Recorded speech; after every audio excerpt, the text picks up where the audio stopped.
Welcome, beautiful people, and thank you for joining us on Till the Wheels Fall Off, a podcast by two folk couple. I'm Matt. And I'm Paige. And we're here to inspire others, to bring you guys into our lives and tell you a little bit about our journey. Over 20 years together, we've learned a few things. We're going to work toward being the best version of yourself possible. We're going to dig into building a positive mindset, discuss mental health, addiction recovery, improving fitness, building businesses, and insight into what it takes to navigate life today.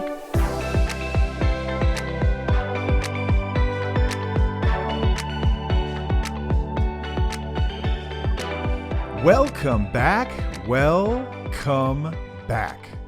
to another episode of Till the Wheels Fall Off. I am Matt. I'm Paige.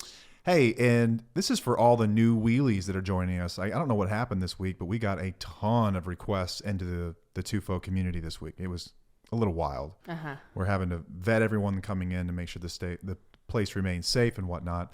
But something I would like to ask, if you have been listening for a while, is that your input is not only incredibly valuable for people who are just now entering the group, it's also helpful for your own recovery journey. Ooh, the best way to reinforce things that you've already learned is to share them with others. Yep.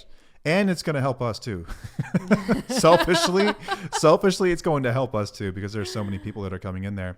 And a lot of people from TikTok do not listen to the podcast, which we are working on. Because I think that most of our solutions come from here, not from 2-minute videos, 3-minute videos. Yeah. But any of you wheelies who have the time any given day to dump some wisdom on somebody or to reference an episode, cannot tell you how much we'd appreciate that. Yes, we so appreciate it. I've seen some people doing it. I'm just like, oh, thank you. Yes, thank you so much. Yes, That's so awesome. Grateful. Quick personal story about how in recovery you can, like, this is proof that you can learn to truly adult. Oh, that's a good way to put it, dear. We were out to dinner on, I think, Saturday night. Yes. And headed back home. We have a message, like in our Facebook messages, which we don't check a lot, from a neighbor. The neighbor says, hey, did you realize that your mailbox is down? And just for a visual, we have a brick mailbox that matches the house. And it's got like our address in there and whatnot. Apparently, someone had gotten a firewood delivery with a big, long trailer. And as this is not us, it was our neighbors. And as they were backing up, they hit our mailbox. And that thing came tumbling down, just crashed. Like when it hit the ground, you could see it in the ring camera, just like disintegrated, pieces everywhere. So we pull back up the house. It's just a mess. It looks like a crime scene. But not at any point did I ever get pissed off, upset, throw a tantrum, cuss at anybody. Life's not fair. Why is this having to happen to me right now? Because I'm stressed. I'm really stressed. I know that, Paige, you're also really stressed. Yeah. But this is just life stuff, man. And as soon as it happened, we kind of laughed about it. It's like, well, we'll figure it out. Yeah. This morning, I went to Home Depot and bought a new plastic mailbox for the time being, anyway. Yeah. HOA would not appreciate a plastic mailbox out there, but I had to get something for the mail. It's better than letting it sit around for weeks. Yeah, and I had to destroyed scoop up all the pieces, brick. Toss them, and yeah. But anyway. Did you enjoy the sledgehammering? Sledgehammering? Whatever it is. Yeah, I had to sledgehammer it into smaller chunks.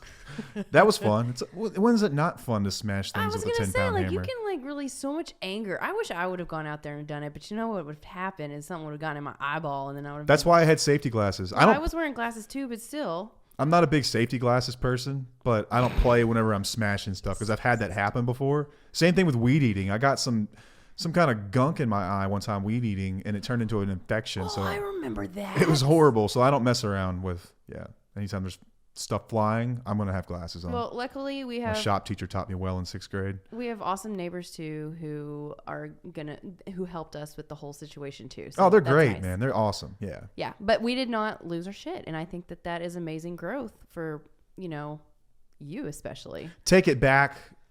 I don't know, maybe even in early recovery. Yeah. I lost my mind. Even like 5 years ago. Damn it, I have to deal with this now. I can't believe this crap. One more thing for me. It's like the bird didn't shit on you, dear. It just shit. Yeah, that's the gist of it all. Well, I'm proud of you because that kind of stuff sometimes would be a trigger. That's a trigger for you for sure. Because I know that when things like that would happen in the past, you would lose your shit, and then it would become my problem because I'm the one having to deal with it, and I would take on your emotions, and it's like, this really sucks. Everyone's walking on eggshells around the house. Yeah. And whatnot. No, man. And I think the greatest part about it is that the kids were present to see this, and they didn't see me freaking out. They didn't see you freaking out. They understand that things happen in life. And this is how you deal with them.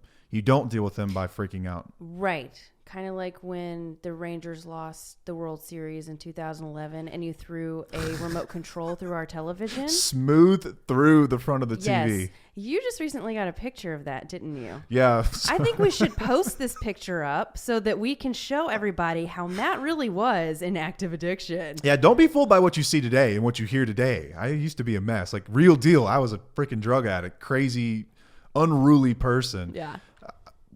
We're from North Texas and grew up Texas Rangers fans. I'm also a Boston Red Sox fan, but that's only because the New York Yankees used to come to town and beat up on my poor Texas Rangers when I was a kid in the 90s. So the best way to hate the Yankees is to love the Red Sox. Yeah. I don't really hate the Yankees. I have family that played for them. But anyway, I just, whatever. But the Rangers finally won the World Series, which was amazing. It's a great thing. But they came really close in 2011. They were one strike away 2 different times and couldn't get it done. Ended up losing that game and then going on to lose the entire series. And we had you guys might even still have these, but the old big screen TVs that were like big old big screen. They were like huge. The bulky ass They used to stick out from the wall like several feet, and they were really tall and they were bulky and whatnot. But they had It was original flat screen though, right? Wasn't it flat, but not like flat on the wall? Right. But the screen was flat, but it was still bulky as hell. And if anyone remembers those from like the 90s, early 2000s, those screens, like they weren't like a screen. It was almost just like a piece of plastic. Yeah. And so I was watching the game and they lost and I had the remote in my hand and I stood up and threw that thing 80 miles an hour smooth through the TV. It's like, we need a new TV anyway. Some stupid justification surely came out of my mouth. Probably that. And then with a silver like Sharpie, I wrote "Thanks Rangers" or something like that on it. Like I blamed the baseball team for my bad behavior.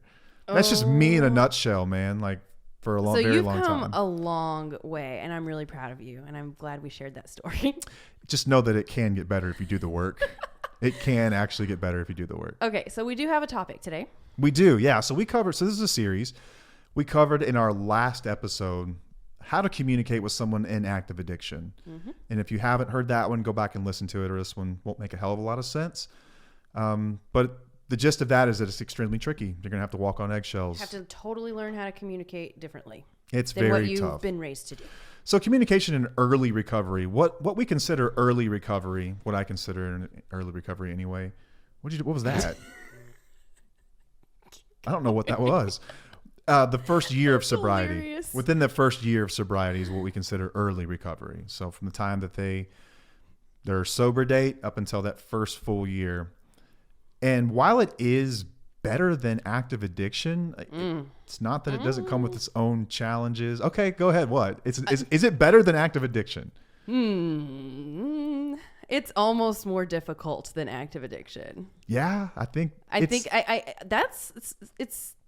it's better on certain levels, but it is more difficult to navigate. That's because fair. It's unfamiliar territory.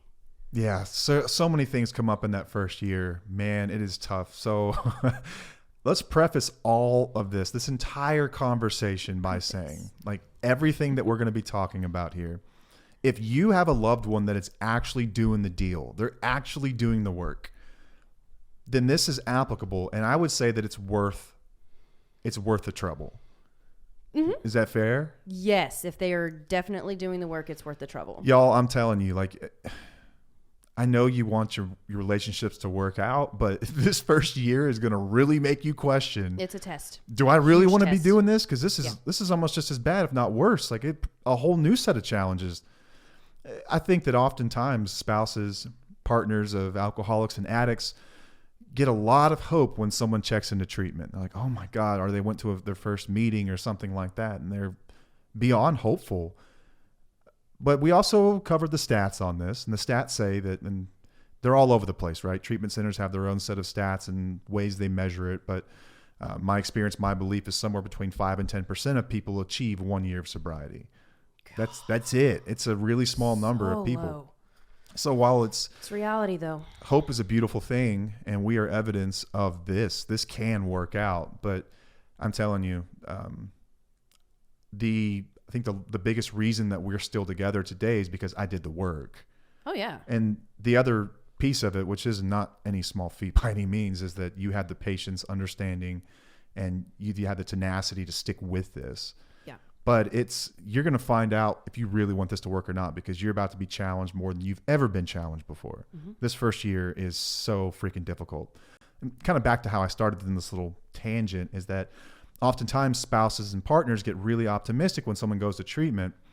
And then as they come out, I think that the natural thought process is that, oh, I've got them back. Everything's fixed. We're all good. I know there's going to be some changes, but we're good now. We can start talking. We can start living life again. We can start, we can pick up where we left off before this thing derailed us. Communicate normally. Yeah. But that's so far from the truth. Mm-hmm. That's not the way it works at all. It's really, really difficult. It's best I can describe it. It's almost like the person that comes home is not the same person that left, and it's not going to be the same person that you met either. That right there, yeah. It's going to be an entirely new person with a new brain, new habits, new triggers, new ways of communicating, feeling, you name it. It's a new person. Yeah. So in some ways, it's like, oh God, like, okay, this is a completely new person. Do I really like this person at all? Like, do I want to make it work with this person?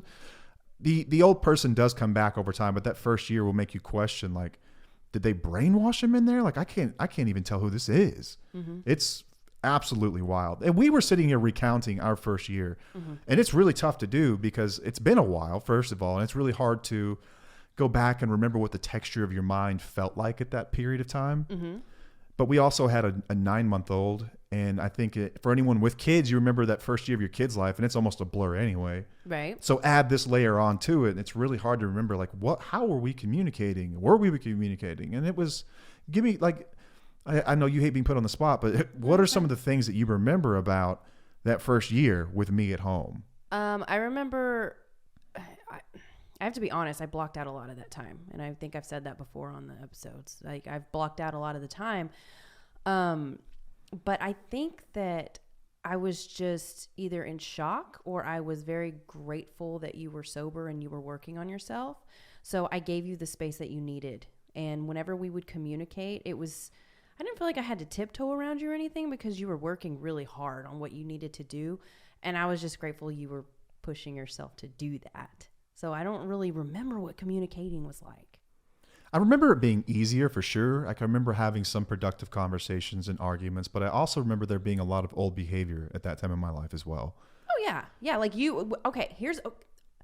I would listen to you. You would come home and you would tell me like what was going on in your meetings or how you were processing things. So I was always there for you and validating you and saying, that's awesome. That's cool. I was actually interested in what you were learning and what you were going through, but it wasn't reciprocated. Yeah. Absolutely. That's a great way of putting it too. So you were still, kind of selfish in it, but I was always willing to listen and kind of selfish. Okay. You were very selfish. You were just as selfish as you were in recovery or early recovery as you were in addiction. Yep. Because it just spun around. It was still about you, but I was still interested in what you were going through, Yeah, and I was we talked about it validating in you. depth. We did. And I was like, this is actually interesting. This is great. I'm going to learn something from this. I'll be by your side. I'm going to support you. I didn't know that what had happened in active addiction had affected me yet. Nor did I. Neither one of us knew that. Now, a lot of wheelies and people who listen, it's different for them. They know the damage that they've been dealt with. But in our experience, we didn't know yet. We didn't know. And there's a few things that play into that. One being what she mentioned was that when you're sort of preoccupied with a new family, mm-hmm. you don't think a whole lot about yourself anyway. You're just like, you're literally distractions. There's so many distractions and you're just like doing everything you can to get by every day. Yeah, survival mode. Yeah, you're literally in survival mode. And so you can't focus on yourself to bring up anything that happened. Another factor, I think, is that we were also younger. We were 26? 26, 27? Yes. Okay. Yeah, I checked into treatment the day before my 27th birthday. Yeah. So we were like 26, 27 years old. Mm-hmm. And at that stage in life, I don't think that and I could be wrong here, but I don't think that you're really cognizant of healthy communication in a marriage and a lot of the mental health struggles that people have. You're sort of a new adult in a lot of ways, Yes. So we weren't versed on this stuff. We really didn't know how it would affect us. I remember absolutely being selfish. I remember being selfish in my recovery in my time. And it was all about the recovery. It was, your journey was not discussed yet. No. And it was never really brought up to me that it was something that had to be discussed. And it's not an excuse by any means. Like, part of what we do here is exactly what we're about to discuss, which is, let's highlight that period of time and can we speed that up? Right. And we can. Yes. We plan to, with courses and workshops and seminars and things like that, to speed this period of time up. Because when I was in treatment, all they told me really was that, listen, you've got this problem. Here's how you're going to fix it. You need to go to an IOP program, 90 meetings in 90 days. You're going to have to get obsessed with your recovery. Yes. And I did everything they told me to do. It's the only time in my life I've ever done anything as prescribed, ever. It's so wild. And we've said this for so long, like how you went balls to the wall and you actually followed the rules and everything. And I'm like, sir. Yeah, that is not me. You do not follow rules ever. You question them. But with sobriety, it was completely different. It was dead serious, man. I was going to die and I knew it. Like, yeah. It wasn't, I was going to lose my life. I wouldn't see 30 if I didn't change something. So I got all in, got really obsessed. And I remember being incredibly selfish just in general. Like, look back on that time of my life and I don't know. I mentioned the word texture earlier, like the texture of your mind at any given point in your life.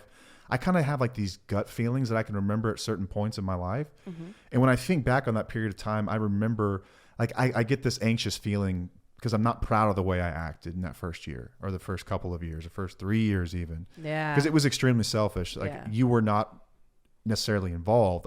My thinking was, and this is the thinking I think many people have, is that I'm going to get better and in turn the relationship will get better. And that's true to some degree, you know, but there was a lot of stuff that had happened that was going to have effects later down the line that we weren't even aware of. And if it was mentioned to me, I'm not even sure if I heard it.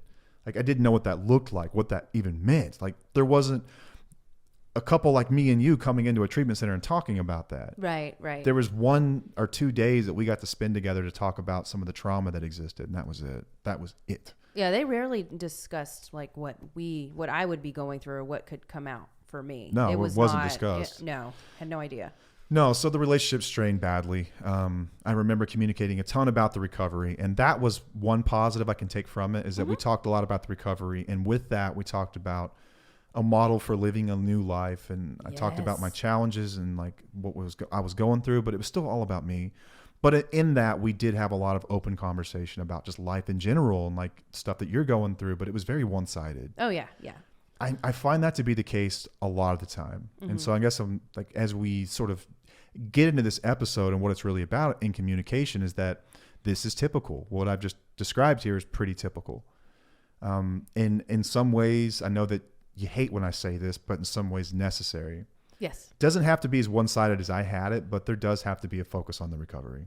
Absolutely. Like, it's like we said in the beginning, like, you're going to find out pretty soon, like, if you really want to walk this path, like, this is the time where it's like, oh my God, I knew they said it'd be hard, but I didn't know they said it was going to be this freaking hard. Yes. Because you're going to be dealing with a brand new person. And so if I could have gone back to redo it, yeah, I would have spent that first year focusing on me.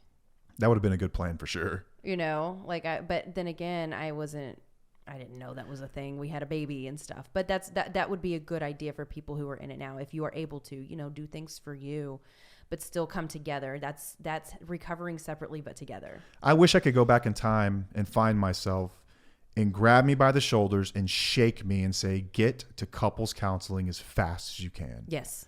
Get there as fast as you can and be willing and open and listen and just shut up and listen. That right there. Yeah. Because I don't even think I would have been willing at that time, because I would have been convinced we're good. Yeah. Like, we're fine. Yeah. Like, I'm fixing this stuff. I'm fixing it. It's yeah. good. We're good. Like, we're fine. Like, I asked her, she's cool.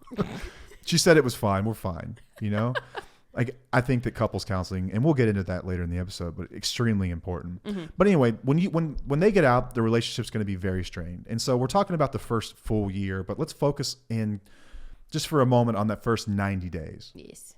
Getting out of treatment, everyone's hopeful, everyone feels good. And what do we usually hear from people? Like, when in the community, an anonymous post comes in, it's like, hey, he just got out of treatment. When can I bring up my feelings? Before that. What? there's a zombie living in my house. Oh, yeah. Okay. There's a zombie living in my house. Yeah.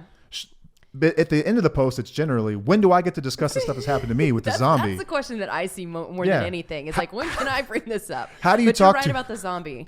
How do you talk to a zombie about some of your deepest, darkest hurts? Yeah. It's really tough. Yeah. What's that movie? Cold Hands or something? What is it called? Warm Bodies? Warm Bodies. Way off. Not really. Yeah, talking to a zombie, man. It just Like doesn't Idle go well. Hands.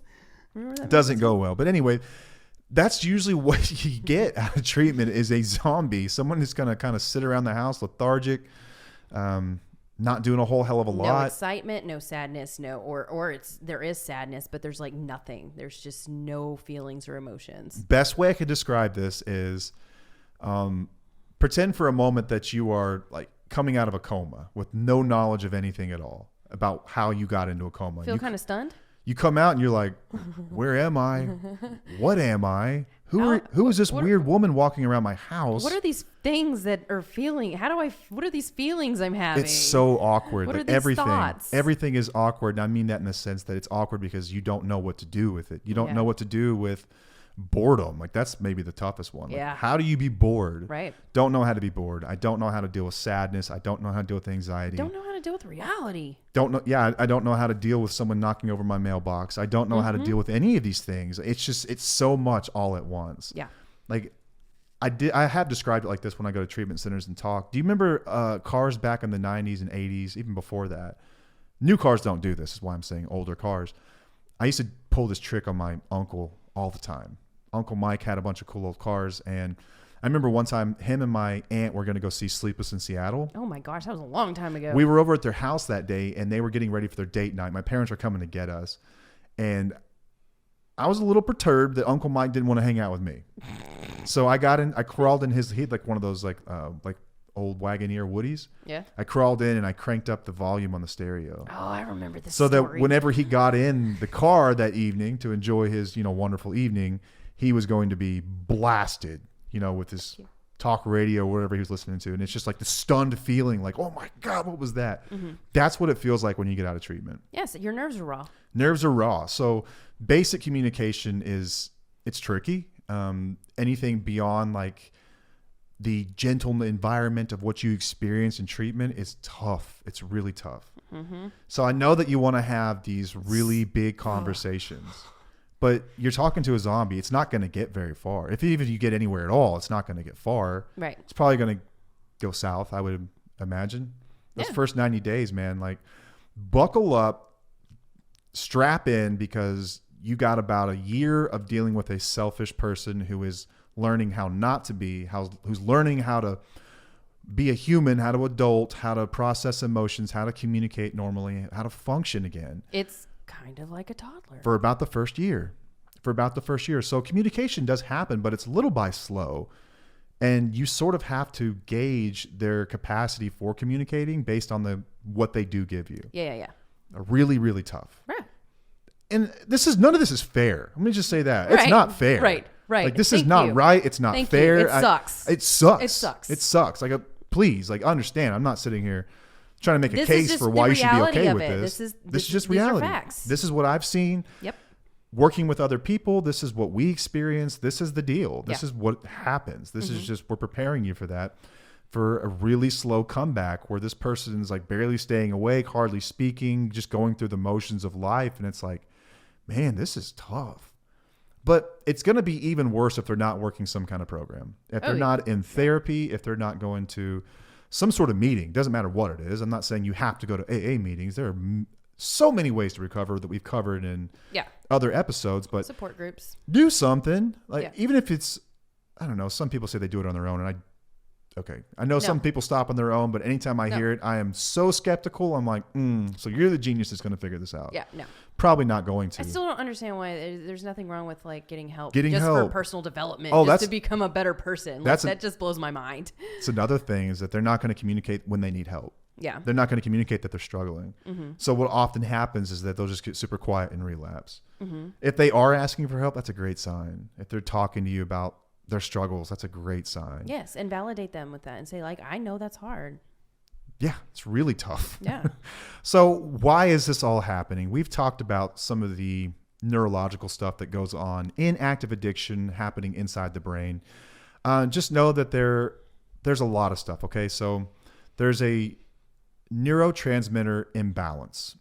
All the synapses that fire have been trained to basically disregard any kind of stimulus because you've been high for so long, you've been drunk for so long, you haven't processed anything. So if you don't use it, you sort of lose it within the mind. The mind will find its own way to deal with life in active addiction. Right. And it is different than when you're sober. Yeah. So in many, many ways, like you really are getting a new person. And that adjustment period does cause mood swings, anxiety, depression, all kinds of other emotional imbalances with as you sort of feel what it's like to express yourself clearly. Yes. Like just communicating normally is really tough. Right. Also, cognitive impairment. We talked about why addiction is considered a disease is because it affects certain parts of the brain. Like, let's just say the prefrontal cortex, responsible for a lot of the behaviors that we have every day. It's like the CEO of the brain. But prolonged substance abuse affects these things negatively. We talk about how in some brain scans, there's actually less gray matter than someone started with, but that can be rebuilt. Yeah. It can be rebuilt, but there early on, that stuff hasn't had a chance to do that yet. Right. So some of the most basic cognitive functions like memory, attention, things like that, that's part of it too. Like they're going to be sitting there sort of like a zombie once again. What eventually happens though is that you have the miracle of neuroplasticity. As the brain learns to, you like that word? I just love it. I think I love the whole concept, everything. It's amazing. So the brain has a way of rewiring itself, but you have to put it in a position and give it a chance to do that. And that requires being sober, being free from your substance and experiencing all the things that you normally experience, like sadness, like stress, like happiness, like a difficult conversation with your spouse. Like all these things are new, and your brain, every time it happens, it forms a new pathway, just a little by slow process. So this is what's happening inside the mind of the zombie that's on the couch doing nothing right now. Right. And we live in a society where we want instant gratification and it's not going to work that way. That is true. Like there's something you said about that. It's like, okay, you're better now. Let's go.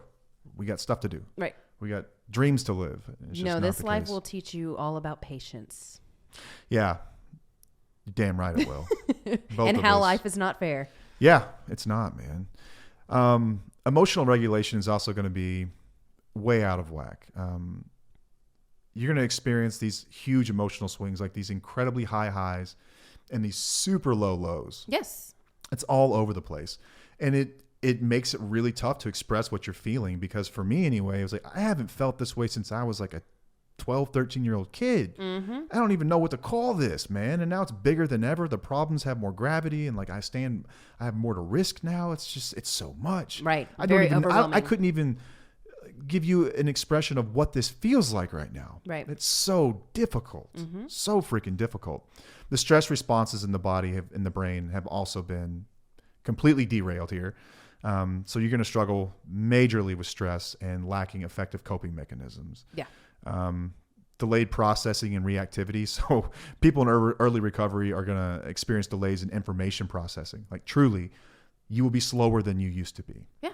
Just slower. Like Right. I remember that. Like so I would have to, if I was trying to read, I would have to read a paragraph like 5 times. I know do that now. Well, I know I have ADHD, but this was like next level. You're like, this is not me. This I was is like, not is something normal. wrong with me? Like it scared me at one point. I'm like, I think something's actually wrong with me. I don't know what I the remember deal is. that actually when you were going through stuff like that. Oh, man, Because like you were like, what the hell's going on? This is really weird. Because you were always pretty like, Pretty sharp. Sharp, Yes, yeah. that's what 5 Adderall a day will do to you. yeah, Make I you forgot sharp. about the damn stuff. Oh man, I was on all kinds of stuff. So yeah, and depending on what you're coming off of, it'll affect you differently. But so let's set the stage for that's what you're dealing with right now. So when people come to us and say, "How do I have the heaviest conversation we've ever had a week after sobriety?" I just rethink that for a moment, because we just told you, like, even if you were able to articulate how you felt, it wouldn't land Nope. in a way that made it stick. It wouldn't land in a way that made this meaningful moving forward. More than likely what's going to happen is they're going to get really upset and triggered and get mad. Yeah. That's what's likely to happen. Right. Do you remember any big fights that we had early on? Or did you block them all out? I can't bring it up. You can't bring it up? You know, I don't know if it was really a fight, but it was like, what the hell? Why did you do that? This is when I answered the phone that one time? No, but what are you talking about? Nothing. What are you talking about? No, this had to do with MJ. MJ? Yeah, he was not even born yet. I did something? Yes. I don't remember. I don't know what you're talking about. I'm just going to let it go then. Okay. So if we did have any big fights, I can imagine they didn't go well. I remember having to call my sponsor or call someone in the program and just basically vent and get a rational perspective of why I just acted the way I acted. Like knowing full and well that's not the way I should.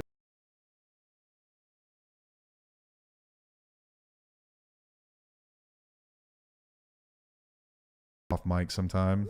Not important. Both of us. Now we're like, we're authentic, but there's some things we can't talk about. I think what I'm talking about happened during active addiction. So it wasn't even during this time period. Oh, okay. It was completely unrelated. Okay. Well, what I was talking about, I don't think we had like a big fight, but it was still like, Did I handle it well? Sure. No, that's a big no. Definitely didn't.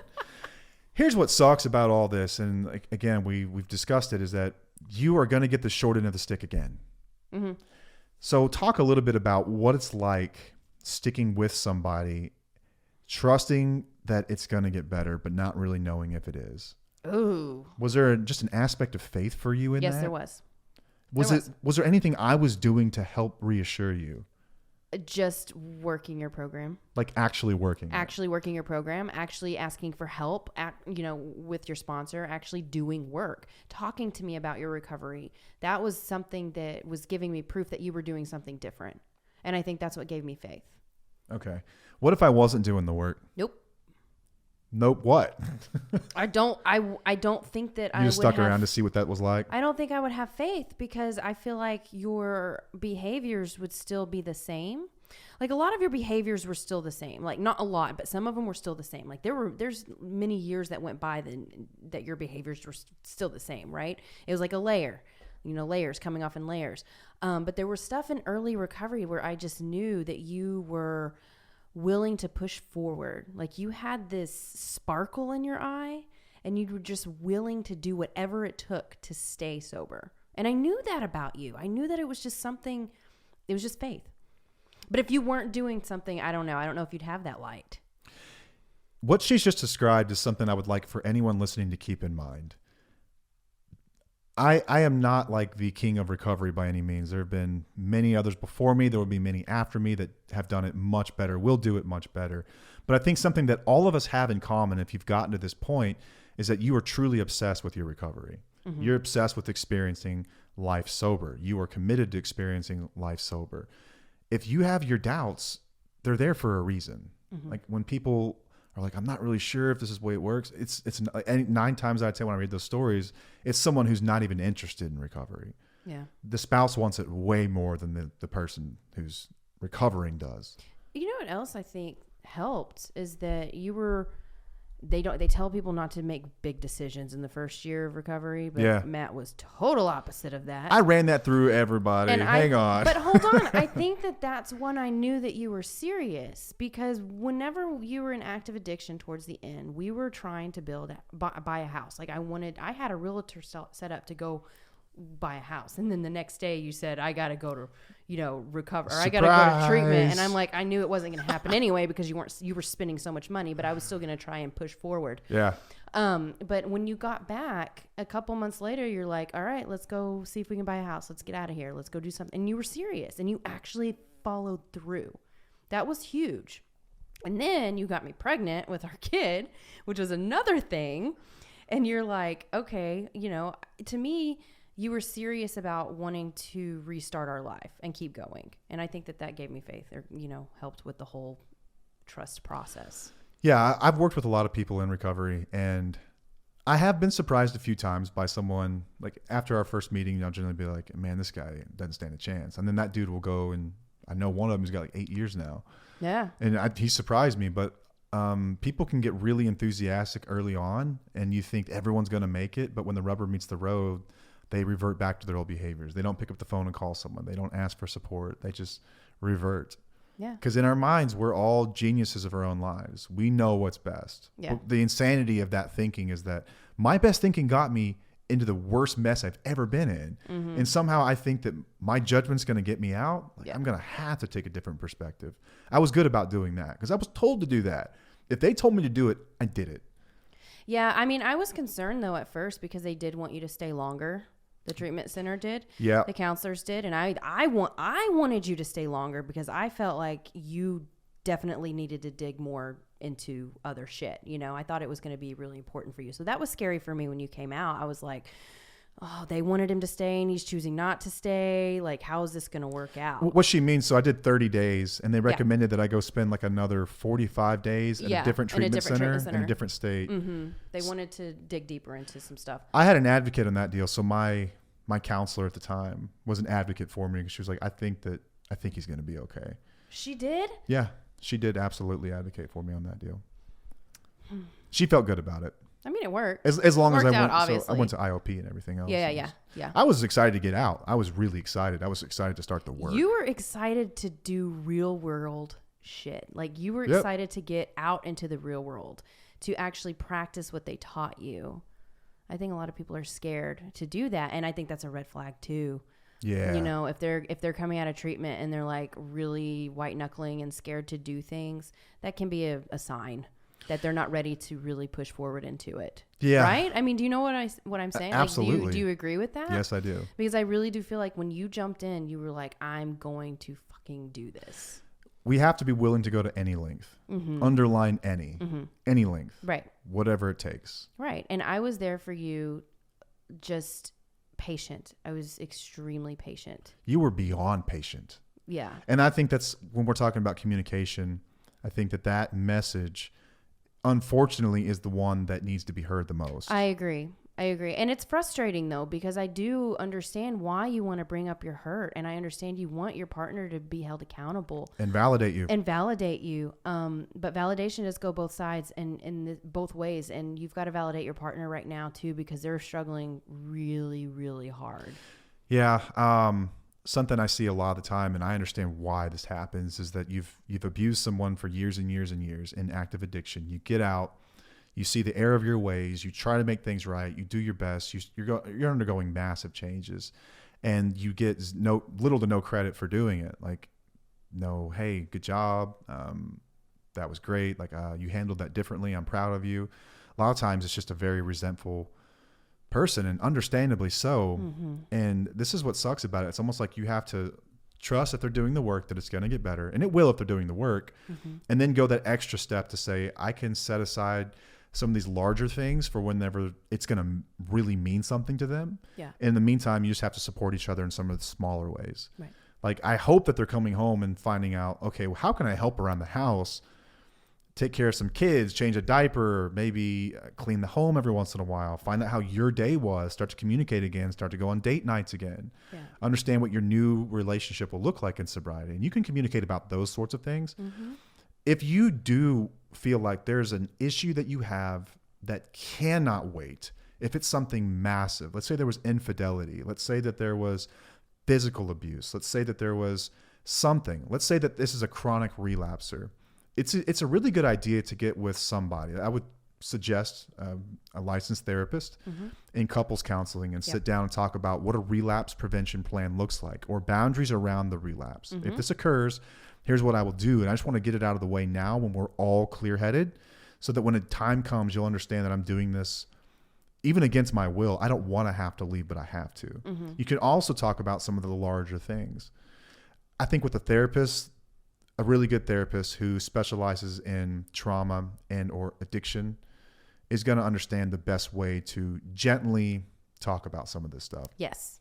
It's tough though, because I know some great ones, but I've heard about some terrible ones as well. Yes. And it's no knock on therapists. It's it's a very niche, like, I guess, segment of people that need help. It's people who are addicted. They also have marital issues, and they're trying to, and there's trauma involved there. And there's trauma, and they're trying to fix things, and they're still in early sobriety. That's a really tricky time. It's almost like you need someone who's been there before to help you with that. Right, because we need to be validated as well. Absolutely. You know? Just, and to some degree, even if you don't really understand the depth of it, you have to acknowledge it. Yeah. You have to acknowledge it.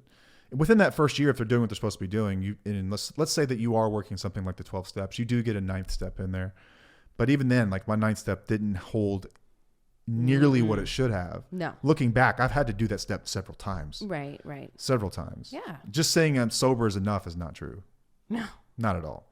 But it sucks. So communication is going to be somewhat one-sided, where you've got one person talking about their recovery and you will be congratulating them on the recovery. You will get some wins when they are more present in the relationship. They will take more of an interest in other things outside of just themselves. Slowly, early on, like really early on, 90 days, not so much. 3 months is tough. 6 months, things get a little bit better. That 9 month to a year mark is when you really start to see who this person can become if they keep working this path. Right. I remember like within the first year, like right around that year, I felt like, okay, I'm like an adult. Like I can stand and look people in the eye. I can talk to you. I can listen to you just, talking about having a bad day and know that I'm not the cause of it necessarily. We're having an actual conversation. But a year. So hang on for dear life for a year if they're doing the work. Right. Is sort of our suggestion on that, I think. Yeah. Until, we can get through to people who are in recovery to let them know, like, no, you got to validate stuff now too. If it can be quicker, but it's not. Yeah. Like it doesn't get addressed. Our dream ultimately is to get people in early recovery as couples to show up and see us as a big group, all the wheelies and their spouses. And we could have a conversation about this. Yes. I think I can communicate to people in early recovery in a way that they would understand that this isn't like demeaning to me as a person. This is just stuff that's happened. Right. We'll get there. We'll get to that point. I hate even saying it because people are like, well, why don't you just go ahead and do that? I would love that right now. Yeah. All things come in, all good things come to those who wait. We will get Right. there. I promise you we'll get there. But in the meantime, just hang on. I promise you, if they're doing the work, it does get better. You can have gentle conversations. We can kind of cover a few of these.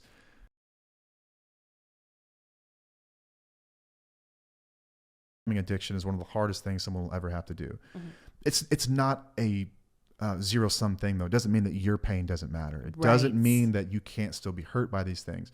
And I think it's vitally important that during this period of time that you've got someone to talk to as well. Yeah. If it's even popping in the community just to share with people who've been through it. But I think that therapy is so important for someone who can't share what's going on with them because they've got a zombie living in their house. Right. Who's just kind of wandering around and groaning and like, shuffling around back and forth all day. Yep. So get with the therapist, start to talk about your pain. We can talk about it with them when they are actually ready to talk about it, when it's actually going to mean something. That's important. Right. Having a non-judgmental attitude about it is tough to do. And like, I hate this part. Like, I know. as I'm sitting here talking about this, I'm like, this is so ridiculous. Like, I was abusive to you and you have to be more patient while I'm getting better. Like, God, like, but if we want solutions, these are solutions. So I had to dig for these guys. Like, I don't want to have to sit here and tell anyone that you have to be more patient. It's bullshit, but it is what it is. Right. If you want it to work, this is what we did and what we found effective. Right. So yeah. So like, do you really want this to work or not? Like, some people might be like, this is too much. Yeah. And that's fair. That's totally understandable. Yeah, totally. But if you're going to have communication with someone who's in early recovery, non-judgmental attitude is really important because everything to me felt like a freaking direct attack. Yeah. Because my ego was so fragile. Right. I'm such a wimp about things. Like I was a mess, just an absolute emotional mess and mental mess. Having empathy and validation, this was for me the biggest of them all. And like, again, I'm embarrassed saying this, is that this was a one-way street in a lot of ways where you validated and you empathize with me so much. And like, I've credited you with keeping me on the path. Like when it was difficult, hearing someone just say like, I understand that's tough. And I don't know how you did it. I don't know how you let me say those things without smacking me across the face and be like, now what about me? But you did it. You did it and we got through it. Now I'm saying, what about me? Yeah, you're damn right. And you should for the rest of your life. And for all the wheelies out there, I'm saying it for you. But you gave me tons of encouragement and positive reinforcement as well. I did. When I would do a good thing, you would let me know how important that was. You would help me recognize how that's a new behavior, how that's huge. Yeah.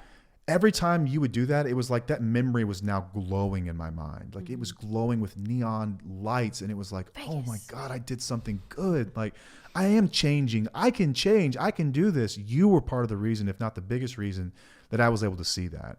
Because oftentimes you recognize changes in me before I saw them in myself. And you would say something, and then all of a sudden I would get like butterflies in my stomach. I'd be like, oh my God, like, yeah, we're doing it. It's happening. I'm doing it. That was huge. That was really big. And I think that's really important to do. This is a tough one. God, I hate saying this one as well. Respecting the boundaries around the recovery program. Like, I think that it's really great to have a group like the Tufo community to come in and say, ain't it some BS that he gets to disappear to a meeting? Yes, for an hour but I every think day? that it needs to be mindful as well, and those were the biggest problems we had in early recovery. Yep. Was you spending so much time elsewhere and not helping. So I did address that, remember, and you helped me through that. As you would be like, okay, I'm going to kind of shift this around a little bit so that I can be present at home more. Yeah, I started going to meetings during my lunch hour. I would Right. sacrifice my lunch so that I could go to a meeting. Right. So respecting boundaries doesn't mean just letting you do whatever you have to do 100% of the time. It means that you can still communicate and say, I need your help here too. I sort of look at it around the boundaries of recovery in general. My personal opinion is that if you still want to drink alcohol, you should be allowed to drink alcohol. You're a responsible adult who has not lost the privilege to Oh, you're chemical talking about peace me. of mind. Yeah. But if someone has a boundary around that, like that's difficult for me. I've met more spouses than not that are willing to do that if that's what it takes. Oh, that's fine. And I didn't drink around you for a while. My Or take I on it didn't though have at was home. I got to figure this out. It's not anyone else's freaking problem that I have a problem. You told me from the get-go it was fine. And I think that was another like, okay, like maybe he is serious, but it's still scary. And I still respected you. But we're all at different stages. If Yeah. that's one of their boundaries, hey, okay. If you want the marriage to work out, that might be something that you have to give on for a bit. Hopefully not forever. That'd be ridiculous. But hopefully, they can come to their senses. But around recovery coming first as well, maybe time they have to take out for talking to a sponsor in the evenings for a phone call. Yes. There would be times like if this is going to work, if the relationship's even going to be possible, if you want your marriage to work, recovery has to come first for your partner, unfortunately. But that's the way it works. That's how it's worked for us. But balance does come in time. Balance comes. Like we figured out a way to balance this. I usually hit one meeting a week now, and it's 8:30 in the morning on a Saturday. It's not really affecting anyone. Yeah, I've read though a lot in the groups that there are a lot of people who have not found balance. Years later, Yes. man. Well, they need to come, send them in one of our videos, send them one of our podcasts, introduce them to me, and I will teach them what balance is like and why that's important. Yeah. Yeah. So we have to attack this from both ways. Like I kind of have to change the addict stance, validate spouses, and you have to let them know it's okay to feel that way. But it's tough whenever one half listens and the other doesn't. Yeah. How do I get more addicts to listen? They just don't want to. They don't want to hear my crap. Yeah, They they're don't not want to. They don't want to hear hard truths, man. Yeah. The truth will set you free. Yes. But at first, it's going to piss you off. Mm-hmm. I learned that in recovery as well. Well, we're throwing truth bombs here too, telling people to be patient the first year, and they don't want that. No, they don't. And I know y'all don't want to hear that. It's not fair. I agree with you. Yes. I hope that you're slamming the table right now. Like I'm unfollowing these guys. Screw these two. But stick with this. That there's something to this. Yeah. It's coming from people who figured it out. Right, There's exactly. something to this. Professional help, though, I think is another crucial aspect of communication early on. You're going to have to learn new tools. Both of you will. New tools, because your way of communicating over the last however long they've been addicted is with someone that's no longer in the home. You have to learn how to communicate with this new person. Yep. The old ways, and not all of them, but most of them are going to have to be rehashed, reworked, and you're going to have to figure out how to communicate with each other again. Yeah. Like I'm telling you, like you ever seen Pet Cemetery? Like that's who's coming home from treatment. Is the after you bury that dude, like this monster shows up. Like who is this person? Like there's Which character are you talking about? The kid? no, not the kid. The mom? I'm thinking of part 2 actually. Oh, okay. But anyway, the person that comes home is they'll look like your partner. They'll kind of act like them sometimes, but everything else is gonna be way off. Yeah. Way off. Yeah. So much different. You kind of lose that old person in some ways for a little bit, but eventually I think when I finally came through, I think that, and correct me if I'm wrong here, is that who I am today exhibits the best parts of me before addiction. Like Yes. I'm still that person before that you fell in love with, but in so many better ways. Yes. It's still like we said in a recent episode, I'm like, you're totally different, but you still have some things that, some of your quirks that are still there. Yeah. But yes, you're in deep down the things that I fell in love with. Yeah. A win for the spouses here is I think that it's really crucial for you to communicate in a very healthy way what your boundaries are as well. Mm-hmm. That's fair. You Yes. can do that. You can talk about your boundaries. You can talk about some of your feelings around this stuff. But to have that big blow up, like, let's just cut to the chase conversation, I wouldn't suggest doing that within the first 90 days, 6 months or so. No. If you feel like you have to, make sure that you've got some third party at least Yes. sort of guiding that communication, understanding like, hey, when she says this, here's what she's really meaning to say, and vice versa. Yeah. Yeah. But it's almost like, you ever been woken up like by a kid or a phone call, and then you answer the phone call and someone's telling you about, like, I have this happen at work. So I'm in logistics and I'll get these phone calls in the middle of the night. It's like, hey, I just tire blew and I flew off the road. My truck rolled over and I'm listening to this. I'm like, what are you saying? Like, I don't understand. Like, that's what it's like, kind of like you could be talking to me about all the stuff that you went through, but it's like, I just woke up. I'm like, huh? Wasn't it sound like the teacher from Charlie Brown? Sort of. It's like, even if I wanted to engage, like, I hear you. Like, I kind of got that part, but it's just the whole picture doesn't make sense. That's crazy. It sucks. It does suck. Intimacy and closeness also, there's going to be a lot of problems around this. And I don't just mean physical intimacy. I mean just having intimate conversations. It's okay to communicate this stuff in a gentle way. We've had people deal with this in our own community in some of our calls and talk about this and process it. And it does get better. Yeah. Keep working on it. Communicate it as gently as possible. You have to sort of baby around this stuff with addicts. It's like, hey, listen, I know you're really struggling right now, but you're doing amazing. You're doing an incredible job. You're changing. I'm so proud of you. I feel sometimes like I don't really know you, and I don't really feel the real you. I want to know what's going on inside your head.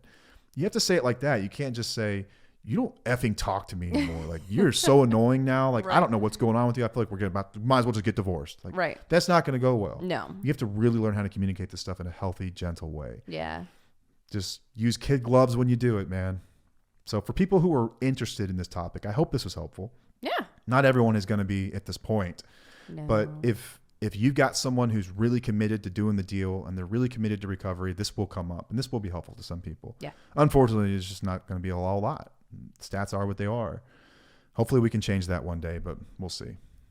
Well, then our next episode, we won't get very many listeners. Probably not.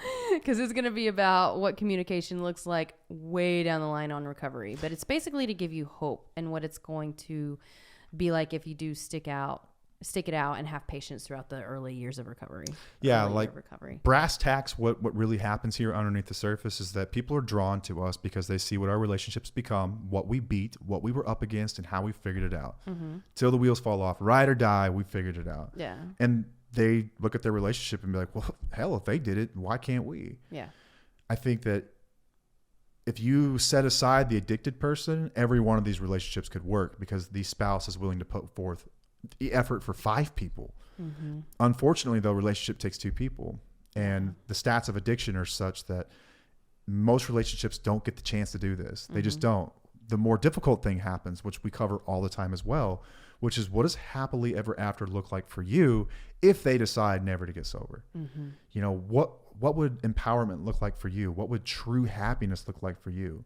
What does a real partner look like for you? Someone that truly appreciates you. Yeah. How do we access that? How do we find that? How do we make you so proud of who you are that anyone that doesn't want anything to do with you is worse off for it? Yeah. How do we get that? Yeah. And we spend a lot of time on that too. More so, I think, because we have to. Yes. That's where most people end up, unfortunately. Yeah. Not to say you can't. I hope I don't dash anyone's hopes who's like really getting after this deal, but if you're really committed and you hear some of my story and you're like, oh yeah, he's doing those things, I would be really hopeful about that. Yeah. I would. If you've got someone who came home from treatment and they haven't done anything, yeah, I would be really worried about what your next year looks like. Right. Do you want to relive all that crap again? Yeah. Then listen to some of our other stuff. Yeah. Find some hope there. Yes. We got you either way, is what I'm saying. Yeah. We got your back either way. Right. And after, if let's just say you do make the tough decision to move on without them, like, man, that's a story that, come on the podcast, tell your story. I would love to have those guests. Yep. Because there's so many more people that need to hear that. Yes. Than stick around in abuse for years and years and years. Yeah. It's worth it. It's not always worth it, especially if they're not changing. Yeah. You're just sticking in it longer. Right. Sticking in abuse longer. Yep. More opportunities. And it gets worse and worse. It gets progressive. It gets worse over time. Right. So anyway, that's what we got. Can you talk about your tattoos? These aren't real tattoos. But people who are watching on YouTube, they're going to see them. I've had my hand here the whole time. I didn't think about it. Yeah, and I wouldn't have brought it up, but I'm sure that they need to know because you haven't. These aren't real tattoos, first of all. The way you're showing it. So he's got these hand tattoos. There's this company. I'm not going to give them free advertising. No, what are you talking about? There's this company that makes these tattoos that stick on your hands or anywhere in your body. For like 1 to 2 weeks. 1 to 2 weeks, right? Yeah. And I bought them before. a dream of mine, this is terrible to say, but why is it terrible? well, I don't know. Maybe it's just embarrassing to say, but hey, whatever. We're authentic. What? My dream in life has always been to be an entrepreneur, to make my own way. Yeah. To not have to sit in a boardroom or in front of a boss for their approval and hope that they keep you around for their dreams. Like that was the worst thing in the world to me. Always has been. Right. It's a solid dream. So at this point in my life, I'm not at the point where I can do what I consider a big F you to the world and get hand tattoos. Yes. I've always wanted them. Yeah. Like I have tattoos. Like they're not Right. visible though. Right. They're all on my ribs, which I don't recommend. That's painful. Yeah. Don't do that. Yeah. Like, maybe I'm a weenie about it. It was horrible. No, everyone says It's that. thin skin, man. I have like 8% body fat or something. I'm probably a little higher right now. Still sub 10 for sure. But it's painful on those rib bones. Man. Yeah. It is awful. But anyway, so I did put these hand tattoos on just to see what it would look like. And I'm totally sold. I'm going to do this. I think it's sexy as hell because you have the body for it. You have the hands for it. Thank you. And you have the personality for it. And we went to the mall today and a guy even complimented him on his hand tattoos. But I had to say they're fake. You did. Like a yeah. But no, it's cool that you can get those things before you actually get the permanent on there. Well, I'm looking at to it like, see if could you're I do this? It's Absolutely. like, oh, okay, maybe I'll want that one or I could that one, totally but I'll do it. move that one around and I don't really like that, but maybe I'll try another one. Yeah, and I could totally do it though. I want to do it. But I'm not at a place now where I'm sufficient enough to not have to rely on dudes in suits to pay my bills. You know? Because that's the reality is that Yeah. I have customers that would not appreciate this. Right. So maybe one day what we're doing here gets to the point and I can give a lecture or seminar to 1,000 people and I can have a hand tattoo doing it and no one cares. To the world, Because it's to the about the world. content, not the image, you know? Yeah. But anyway, that's what that's about. I forgot. I've been sitting here the whole time with that on my head. I know. And I'm glad I brought it up because you two people are going to be like, what the hell did he do to his hands? These aren't real tattoos, y'all. This is not real. They So will be. maybe one day if things go well, if they are, then you know that our dream has come true. Right. And that we're able to podcast for a living and help people through addiction for a living. And that would be the dream. Yeah. Because I don't think any wheelie would turn us down because I have a tattoo in my hand. Well, they'll just be missing out. I hope Too. not. If you are, you're missing out. Yeah. Yeah, that's all right. It's your fault. Your loss. All right. That's all we got. Yep. Appreciate y'all being here with us. Hey, if you haven't already left us a review, we'd really appreciate that. Yeah. Please leave us a review. A lot of people also don't already follow the show. Like 3 out of 4 do, but there's still 25% of you hanging out there not following or not subscribing. We'd appreciate that. Mm-hmm. In some ways, it helps us know our demographic better so we know how to better deliver stuff to you. Yep. So right please help us out with that and tell someone about this.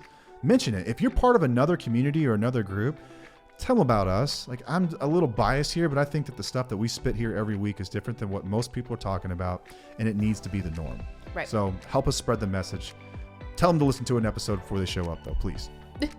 Because the people that don't, they come in and it's just like, hey, check that episode out because it answered every question you It's had. okay. That's some people. I are know that podcast people find us the that whole way, place but- is for people to just come in and It talk. is. Okay? It is. It's just that a lot of the questions are answered literally in podcasts. All So- right. Well, That's all. All right. Appreciate you guys being here. Till next time, I am Matt, I'm Paige. and we'll see you. Bye.